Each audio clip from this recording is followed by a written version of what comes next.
Mukkadavu bowstring പാലത്തിന് primer അടിച്ചു തുടങ്ങി. പുട്ടിയിട്ട കോൺക്രീറ്റിനിടയിലുള്ള ചെറിയ സുഷിരങ്ങളടക്കം അടച്ചുകൊണ്ടാണ് പ്രൈമർ അടിക്കുന്നത്. നിലവിലെ കരാറിൽ പൂർണ്ണമായ ചായം പൂശൽ ഉൾപ്പെടുത്തിയിട്ടില്ല. ചായം പൂശി വർണ്ണാഭമായി സാമൂഹ്യ മാധ്യമങ്ങളിൽ നിറഞ്ഞിരുന്ന പാലത്തിന് പെയിന്റിംഗ് പ്രവർത്തനങ്ങൾ ആരംഭിക്കുന്നതിൻ്റെ മുന്നൊരുക്കമെന്ന നിലയിലാണ് പ്രൈമർ പൂശുന്നത്.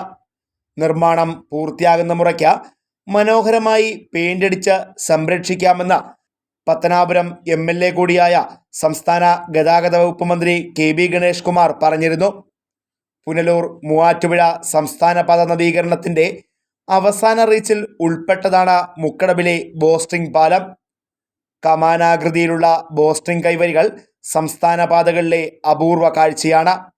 തെക്കൻ കേരളത്തിൽ റാന്നി പാലത്തിനും പെരിനാട് പാലത്തിനുമാണ് നിലവിൽ ബോസ്റ്റിംഗ് കൈവരികൾ ഉള്ളത്. പുനലൂർ മുതൽ കോന്നി വരെയുള്ള 29.84 കിലോമീറ്ററിൽ ഉൾപ്പെടുന്നതാണ് മുക്കടവ് പാലവും. 50 മീറ്റർ നീളവും 12 മീറ്റർ വീതിയിലുമാണ് ബോസ്റ്റിംഗ് പാലം പൂർത്തീകരിച്ചിരിക്കുന്നത്.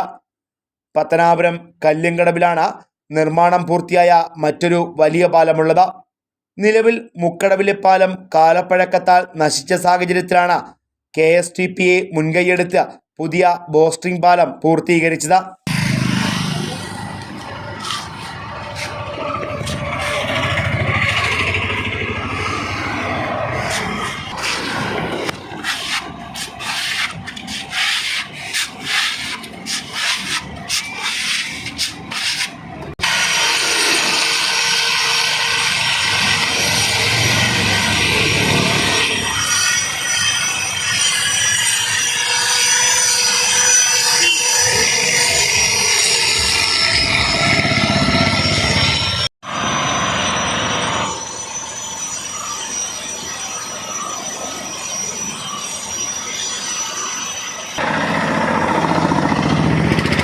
Fox TV news bureau, Punalur.